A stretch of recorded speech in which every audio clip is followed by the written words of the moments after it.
जैसे पति के होते हुए और पत्नी को मांग भरने में शर्म लगे और बेबाव जैसा स्वरूप बना के फिरे, ऐसे ही वो हिंदू है कि भगवान के होते हुए एक बारों के नाव की रोज मांग तो भरन लगो रे, पूरी जिम्मेदारी भगवान की हो जाए।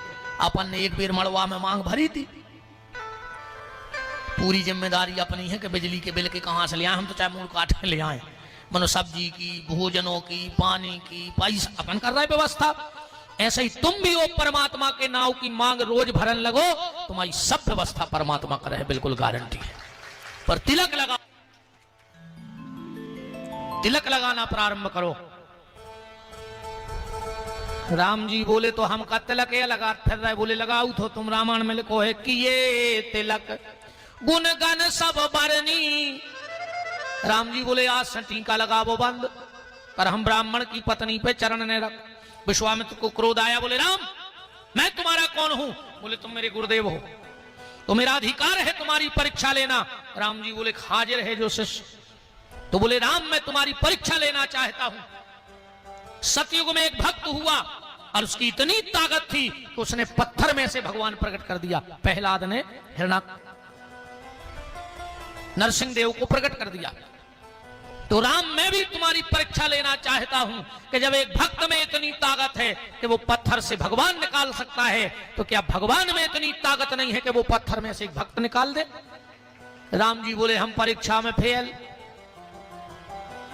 हम फेल हो गए, पर हम ब्राह्मण की पत्नी पे चरण नहीं रखेंगे।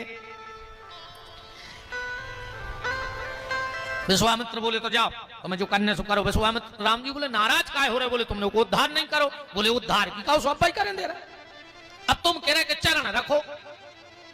बोले बिना चरण रखे उद्धार हो जाएगा? बोले हो जाएगा। छंद पढ़िएगा, राम की मर्यादा देखिएगा। और क्या लिखा है? परसत, छंद शुरू, परसत, परसत माने झोंका, जब परस हो तो झुकने पर, खड़े खड़े पुड़ी तो फेंकने दे पातर पे। परसत पद पावन, राम जी झुके, जमीन से थोड़ी सी मिट्टी उठाई और मिट्टी उठा के अपने हृदय में लगाई जहां भृगु चरण चिन्ह बने थे, और वो मिट्टी अहिल्या पे फेंक दी। परसत पद पावन शोक न सावन, प्रगट भई तब पुंज सही, दुई कर जोरी अति प्रेम अधीरा, पुलक शरीरा, जुगल नयन जलधार बही। जुगल माने दो, दो जने रो रहे, एक अहिल्या रो रही और राम जी भी रो रहे। अहिल्या काहे रो रही? हमारा उद्धार होगा। और राम जी काहे रो रहे? बोले कल को आदमी के हैं कि राम छत्री है, ब्राह्मण की पत्नी को लात मारी, न कलंक लगाओ कुल को। अहिल्या का कह रही पति श्राप जो दीना, अति भल कीना, परम अनुग्रह में माना। राम बड़ी कृपा करी हमारे पति ने के श्राप दे दी। बोले काहे? बोले ने वे श्राप देते नहीं आप मिलते, विश्राप नहीं देते तो आपके दर्शन हो रहे थे हमें। और अहिल्या बोली कि प्रभु आज तो मैंने शंकर को भी पीछे छोड़ दिया। तो भगवान ने उनको चंद्रमा दिया के बोले कैसे? शिव ने विष पिया तो चंद्र मिला, पर मैंने पति के श्राप, शब्द रूपी श्राप को विष समझ के पिया, तो आज मुझे पूरा रामचंद्र मिल गया, मुझे पूरा रामचंद्र मिला है। अहिल्या पति लोग चली गई। राम जी को बड़ा मन में आत्मग्लानि हुई, विश्वामित्र समझ गए। तो अहिल्या उद्धार के बाद तुरंत कहां ले गए? चले राम लक्ष्मण मुनि संगा, बिल्कुल तुरंत। इस दोहे के बाद अस प्रभु दीन बंधु हरि कारण रहित दयाल, और तुलसीदास सटता ही भजो छाड़ी कपट जंजाल। बैठो पप्पू भैया, लक्ष्मण भैया ब्राजो। तो चले राम लक्ष्मण मुनि संगा, और गए जहां जग पावन गंगा, तब प्रभु ऋषि समेत नहाए, विविध दान महदेवन पाए।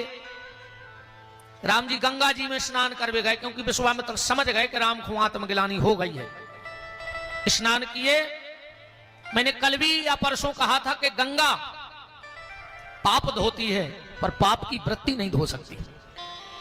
और अगर गंगा ने पाप की वृत्ति धो दी होती तो गंगा से लौट के फिर कोई पाप नहीं करता।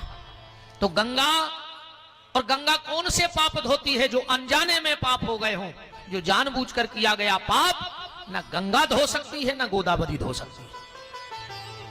तो गंगा पाप धोती है पर पाप की वृत्ति नहीं धोती, पर नर्मदा पाप करने की वृत्ति ही धो देती है। मेरा चैलेंज है जो नर्मदा परिक्रमा करके लौट के आया होगा उसका जीवन अलग परिवर्तन हो गया होगा, क्योंकि उसकी पाप की वृत्ति खत्म हो गई। नर्मदा से जो ईमानदारी से परिक्रमा करके लौट के आया होगा उसका जीवन ही बदल गया होगा, क्योंकि वहां पाप की वृत्ति साफ होती है और वहां पाप साफ होता है।